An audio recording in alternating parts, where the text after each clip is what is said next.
കർത്താവ് നിങ്ങളോട് കൂടെ വിശുദ്ധ യോഹന്നാൻ അറിയിച്ച പരിശുദ്ധ സുവിശേഷത്തിൽ നിന്ന് കർത്താവേ, അങ്ങേക്ക് മഹത്വം. അധ്യായം 19, 31 മുതലുള്ള തിരുവചന ഭാഗം. അത് സാബത്തിനുള്ള ഒരുക്കത്തിൻ്റെ ദിവസമായിരുന്നു. ആ സാബത്ത് ഒരു വലിയ ദിവസമായിരുന്നു. സാബത്തിൽ ശരീരങ്ങൾ കുരിശിൽ കിടക്കാതിരിക്കാൻ വേണ്ടി അവരുടെ കാലുകൾ തകർക്കാനും അവരെ നീക്കം ചെയ്യാനും യഹൂദർ പീലാത്തോസിനോട് ആവശ്യപ്പെട്ടു.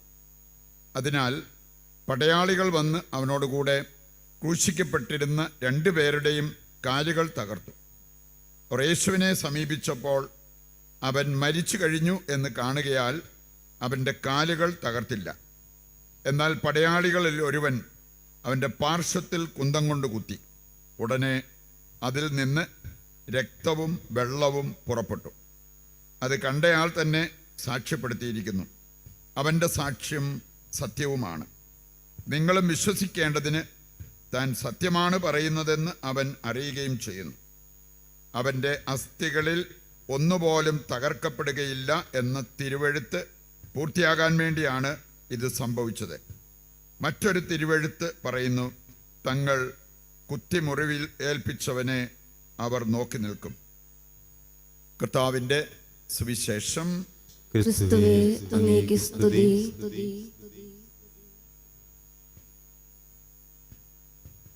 ഈശോയിൽ പ്രിയപ്പെട്ടവരെ, തിരുഹൃദയ തിരുനാൾ ആഘോഷിക്കുമ്പോൾ നമുക്കറിയാം 2 കാര്യങ്ങളാണ് പ്രധാനപ്പെട്ടത്. ഒന്ന്, ദൈവത്തിൻ്റെ സ്നേഹം. തിരുഹൃദയം പ്രതിനിധാനം ചെയ്യുന്നത് സ്നേഹമാണ്, ദൈവത്തിൻ്റെ സ്നേഹമാണ്, ദൈവത്തിന് നമ്മോടുള്ള സ്നേഹം.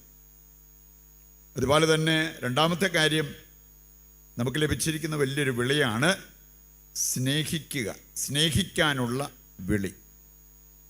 പലരും നടത്താറുള്ള ഒരു പ്രാർത്ഥനയാണ്, ഈശോയുടെ തിരുഹൃദയമേ, എൻ്റെ ഹൃദയം അങ്ങയുടെ ഹൃദയം പോലെ ആക്കണമേ. പരമ്പരാഗതമായിട്ട് നമ്മൾ പ്രാർത്ഥിക്കാറുള്ള ഒരു കാര്യമാണ് ഈ ഒരു പ്രാർത്ഥന. പറയുന്നുണ്ട്, ദൈവത്തിൻ്റെ സ്നേഹം, എനിക്ക് ദൈവത്തോടും മറ്റുള്ളവരോടുമുള്ള സ്നേഹം. ഈ 2 കാര്യങ്ങളാണ് വിഷയമായിട്ട് വരുന്നത്. ഇന്നത്തെ സുവിശേഷ ഭാഗത്ത് നമ്മൾ കാണുകയുണ്ടായി, കർത്താവിൻ്റെ പാർശ്വത്തിൽ അവർ കുന്തം കൊണ്ട് കുത്തി. അപ്പോൾ അവിടെ നിന്നും രക്തവും വെള്ളവും പുറപ്പെട്ടു. നമുക്ക് സഭയിലുള്ള 2 പ്രധാനപ്പെട്ട കൂദാശകൾ, നമ്മെ രക്ഷിക്കുന്ന, ശുദ്ധീകരിക്കുന്ന, പരിപോഷിപ്പിക്കുന്ന 2 കൂദാശകൾ. അതാണ് വിശുദ്ധ കുർബാനയും ജ്ഞാനസ്നാനവും. ഇവിടെ നമ്മൾ കാണുകയാണ് രക്തവും വെള്ളവും. രക്തം പ്രതിനിധാനം ചെയ്യുന്നത് വിശുദ്ധ കുർബാനയാണ്. അതുപോലെ വെള്ളം പ്രതിനിധാനം ചെയ്യുന്നത് മാമോദീസ, ജ്ഞാനസ്നാനം എന്ന കൂദാശ. ഈ 2 കൂദാശകളുടെയും ഉറവിടം യേശു തന്നെയാണ് എന്നുള്ള ആ ഒരു ബോധ്യത്തോടു കൂടി വേണം നമ്മളിവയെ സമീപിക്കാനും അതിൻ്റെ ഫലമെടുക്കാനും എന്നുള്ളത് നാം മനസ്സിലാക്കിയിരിക്കേണ്ട കാര്യമാണ്. പ്രിയപ്പെട്ട യേശുവിൻ്റെ തിരുഹൃദയത്തിലേക്ക് നോക്കുമ്പോൾ നമ്മുടെ എല്ലാവരുടെയും വീട്ടിൽ കാണും തിരുഹൃദയത്തിൻ്റെ ഫോട്ടോ. ശ്രദ്ധിച്ചിട്ടുണ്ടോ? ഇനി അതിലേക്ക് നോക്കിയാൽ നമുക്ക് കാണാൻ സാധിക്കും, കർത്താവ് തൻ്റെ ഹൃദയം ഇങ്ങനെ ചങ്കോട് ചേർത്ത് വച്ചിരിക്കുന്നു. ഒരു വിരൽ കൊണ്ട് അത് താങ്ങി നിർത്തുന്നു.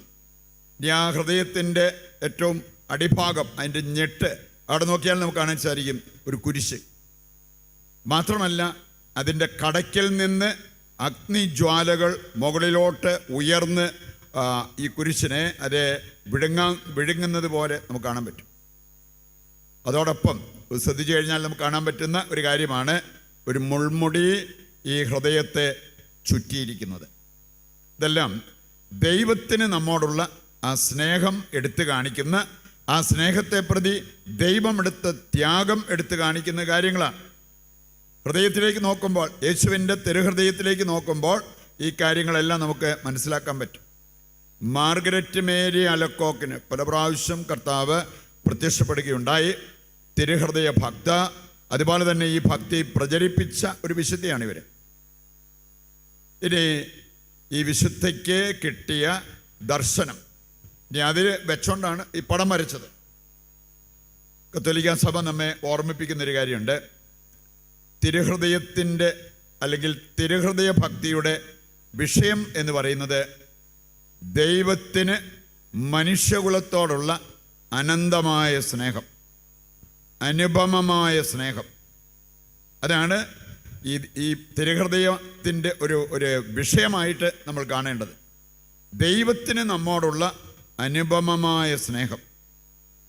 ജെറമ്യായുടെ പുസ്തകം 31:3 നമ്മൾ വായിക്കുന്നുണ്ട്, ഇസ്രായേൽ ജനമേ, എനിക്ക് നിങ്ങളോടുള്ള സ്നേഹം അനന്തമാണ്, വിശ്വസ്തത അചഞ്ചലവുമാണ്. ഇന്നത്തെ ആദ്യ വായനയിൽ നമ്മൾ കണ്ടു, ഹോസിയ പ്രവാചകനിലൂടെ കർത്താവ് നമ്മളെ പഠിപ്പിക്കുന്നത് ഇസ്രായേൽ ജനത്തെ മകനായി മകളായി സ്വന്തമായിട്ട് കണ്ടുകൊണ്ട് അവരെ സ്നേഹിക്കുന്ന ദൈവം. ഇനി സ്നേഹത്തിൻ്റെ കരുണയുടെ ആ ഒരു കയറിനെക്കുറിച്ച് പറഞ്ഞിരിക്കുന്നത് നമ്മൾ ഇന്ന് ആദ്യ വായനയിൽ കേട്ട ഒരു കാര്യമാണ്. പറയുന്നുണ്ട്, ദൈവത്തിന് നമ്മോടുള്ളത് അനുപമമായ സ്നേഹം. യേശുവിൻ്റെ ഹൃദയത്തിലേക്ക് നോക്കിയാൽ നമ്മൾ കാണുന്നു മാംസളമായ ഹൃദയം. അത് വെച്ചാണ് സഭ പറയുക, ദൈവത്തിന് മനുഷ്യരോടുള്ള, മനുഷ്യകുലത്തോടുള്ള അളവറ്റ സ്നേഹമാണ് ഈ മാംസള ഹൃദയം പ്രതിനിധാനം ചെയ്യുന്നത്. പ്രിയപ്പെട്ടവരെ, ദൈവത്തിന് നമ്മോടുള്ള സ്നേഹത്തെക്കുറിച്ച് നമ്മൾ സംശയിക്കേണ്ട ഒരു കാര്യമില്ല. കാരണം അത്ര കൃത്യതയോടെ ദൈവം എടുത്തു പറഞ്ഞിരിക്കുന്ന ഒരു കാര്യമാണ്. സങ്കീർത്തനം 27:10. ഒരുപാട് വ്യക്തികളെ മാതാപിതാക്കളുടെ സ്നേഹം കിട്ടിയില്ല, മക്കളുടെ സ്നേഹം കിട്ടുന്നില്ല, അതല്ലെങ്കിൽ ജീവിത പങ്കാളി സ്നേഹിക്കുന്നില്ല, ഇങ്ങനെയെല്ലാം പറഞ്ഞ് പരാതി പറയാറുണ്ട്. എൻ്റെ പ്രിയപ്പെട്ടവർ, നമ്മൾ കാണുന്ന ഒരു പ്രധാനപ്പെട്ട കാര്യമാണ് ഈ സങ്കീർത്തനം 27:10 പറഞ്ഞിരിക്കുന്നത്, അപ്പനും അമ്മയും നിന്നെ കൈവിട്ടാലും കർത്താവ് നിന്നെ കൈക്കൊള്ളും. സാധാരണ മുല കുടിക്കുന്ന കുഞ്ഞിനെ അമ്മയ്ക്ക് മറക്കാൻ പറ്റില്ല. അത് സംഭവിച്ചാൽ പോലും ദൈവത്തിൻ്റെ ഭാഗത്തു നിന്നുള്ള സ്നേഹത്തിന് ഒരു കുറവും വരത്തില്ല. യെശയ്യാ 46:3 കർത്താവ് ഓർമ്മിപ്പിക്കുന്നുണ്ട്, ഇസ്രായേൽ ജനമേ, എൻ്റെ സ്വന്തമേ, നിങ്ങൾ അമ്മയുടെ ഗർഭപാത്രത്തിലായിരുന്നപ്പോൾ ആ ഗർഭസ്ഥാവസ്ഥയിൽ ഞാൻ നിന്നെ സ്നേഹിച്ചതുപോലെ മറ്റാരും നിന്നെ സ്നേഹിച്ചിട്ടുണ്ട്. നീ ജനിച്ചൊരു കൊച്ചു കുട്ടിയായി വളർന്നു വന്നപ്പോൾ ഞാൻ നിന്നെ സ്നേഹിച്ചതുപോലെ മറ്റാരും നിന്നെ സ്നേഹിച്ചിട്ടുണ്ട്. എന്നിട്ട് പറയാണ്, നിനക്ക് നര ബാധിച്ചാലും ഈ സ്നേഹം ഞാൻ തുടരും. നമ്മൾ ദൈവത്തെ സ്നേഹിക്കാതിരിക്കുന്നതിനല്ലേ നമ്മുടെ ജീവിതം തകർന്ന് തരിപ്പണമായ അതെൻ്റെ മാതാപിതാക്കൾ കാരണമാണ്, ജീവിത പങ്കാളി കാരണമാണ്, ആരെങ്കിലുമൊക്കെ കാരണമാണ് എന്ന് പറയുന്നത് ശുദ്ധ മണ്ടത്തരാണ്. ഇനി അങ്ങനെ ഒരു അവസ്ഥ നമുക്ക് വരണമെന്നില്ല. നമ്മളെക്കാളൊക്കെ ഒരുപാട് ദുരിതത്തിലൂടെ കടന്നുപോയ ഒരു വ്യക്തിയാണ് ജോൺ പോൾ രണ്ടാമൻ മാർപ്പാപ്പ. അദ്ദേഹത്തിൻ്റെ കുടുംബത്തിൽ, അദ്ദേഹത്തിൻ്റെ ജീവിതത്തിൽ നേരിട്ട ദുരിതങ്ങൾ, അതേക്കുറിച്ച് ചിന്തിച്ച് അതിൻ്റെയൊക്കെ പൊട്ടും പൊടിയുള്ളൂ നമുക്ക് വരാറുള്ളൂ. ഈ മനുഷ്യൻ തകർന്ന് തരിപ്പണമായോ? ഇല്ലല്ലോ.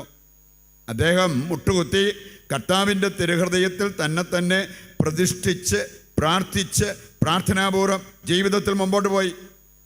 അപ്പോൾ സംഭവിച്ചെന്താ? അദ്ദേഹം വൈദികനായി, ബിഷപ്പായി, കർദിനാളായി, മാർപ്പാപ്പയായി, വിശുദ്ധനുമായി. സാഹചര്യങ്ങൾ തകർക്കുന്നുണ്ടായിരുന്നെങ്കിൽ ഈ മനുഷ്യനായിരുന്നു ആദ്യം വട്ടപൂജ്യമാകേണ്ടത്. പക്ഷെ അങ്ങനെ സംഭവിക്കുന്നില്ല. പറയുണ്ട്, മിക്കവാറൊക്കെ നമ്മൾ നടത്താറുള്ളത് മുടന്ത ന്യായങ്ങളാണ്.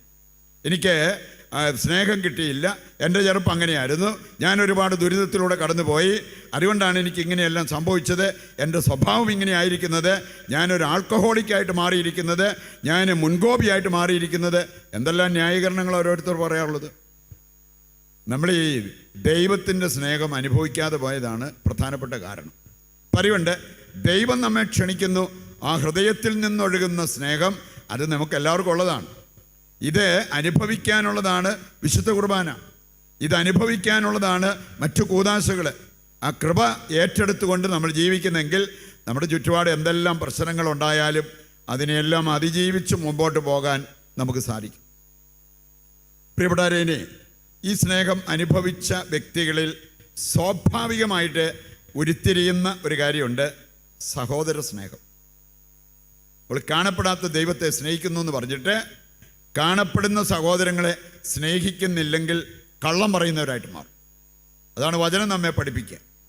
ദൈവത്തെ അറിഞ്ഞവരിൽ നിന്ന് സ്വാഭാവികമായിട്ട് ഉരുത്തിരിയുന്ന ഒരു കാര്യമാണ് സഹോദര സ്നേഹം. തീർച്ചയായിട്ടും ദൈവസ്നേഹം അനുഭവിച്ചാൽ ആ ദൈവത്തിന് നമ്മൾ തിരിച്ച് ഒരു പ്രത്യുത്തരം നൽകും. അതാണ് നമ്മുടെ സ്നേഹ ജീവിതം.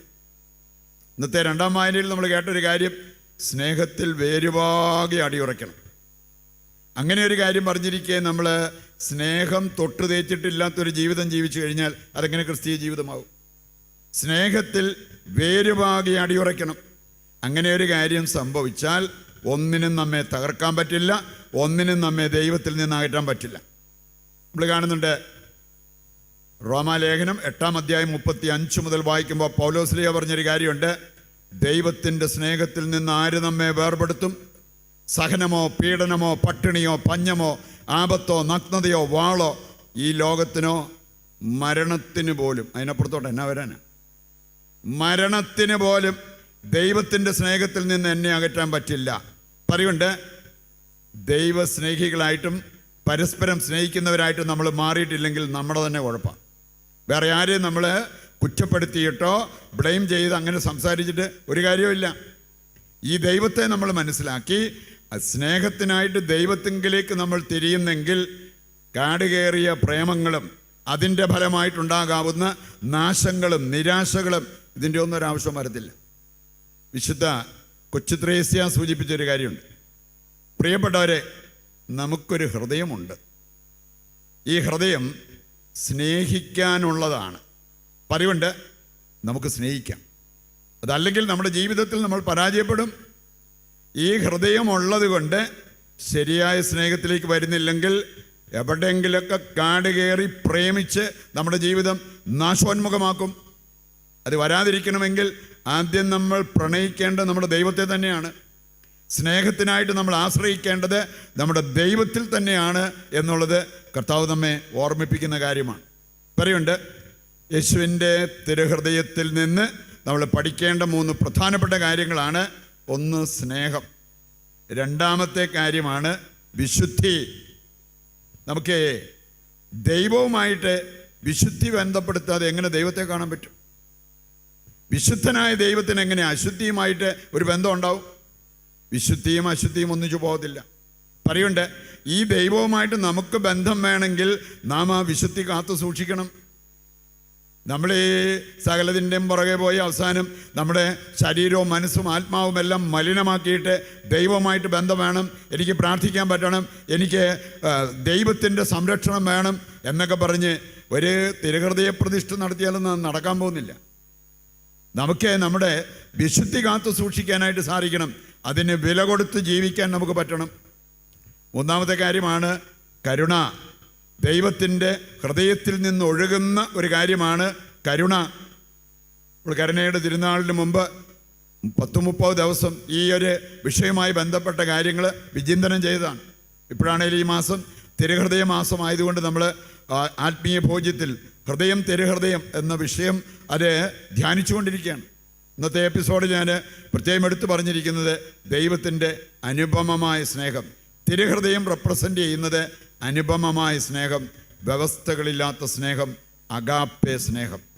ഇതിനെ വിളിക്കപ്പെട്ടവരാണ് ദൈവമക്കൾ എന്ന കാര്യം നമ്മൾ മറക്കരുത്. ഇത് ചെയ്യാതെ കണ്ട് നമ്മൾ ഒരുപാട് മക്കൾക്ക് വേണ്ടി സമ്പാദിച്ചു, അല്ലെങ്കിൽ ലോകം നമുക്ക് പ്രശംസ നൽകുന്ന രീതിയിൽ ഒരുപാട് കാര്യങ്ങൾ നമ്മൾ നേടിയിട്ടുണ്ട്, ചെയ്തിട്ടുണ്ട് എന്നൊക്കെ പറഞ്ഞിട്ടും കാര്യമില്ല. കാരണം ജീവിതത്തിൽ പരാജയപ്പെട്ടു. പരീക്ഷയിൽ പരാജയപ്പെടുന്ന പോലെയല്ല, നമ്മൾ വിസായ്ക്ക് പോകുമ്പോൾ അതിനകത്ത് പരാജയം വരും പോലെ അല്ല. ഈ പരാജയം ജീവിത പരാജയം, അതാണ് ഏറ്റവും വലിയ പരാജയം. സ്നേഹിക്കുന്നതിൽ പരാജയപ്പെടുന്നവരാണ് ജീവിതത്തിൽ തന്നെ പരാജയപ്പെടുന്നത് എന്ന് കൃത്യമായിട്ട് ദൈവവചനം നമ്മെ ഓർമ്മിപ്പിക്കുന്ന കാര്യമാണ്. അതുകൊണ്ട് പ്രിയപ്പെട്ടവരെ, ദൈവസ്നേഹം, പരസ്നേഹം, ഇതിനകത്ത് ബാക്കി എല്ലാ കൽപ്പനകളും അടങ്ങിയിട്ടുണ്ട്. ഗലാത്യർ 5-ാം അധ്യായം 14-ാമത്തെ വചനം നമ്മെ പഠിപ്പിക്കുന്ന ഒരു കാര്യമാണ്. സുപ്രധാന കൽപ്പനയെന്ന് കർത്താവ് നമ്മളെ പഠിപ്പിക്കുകയുണ്ടായി.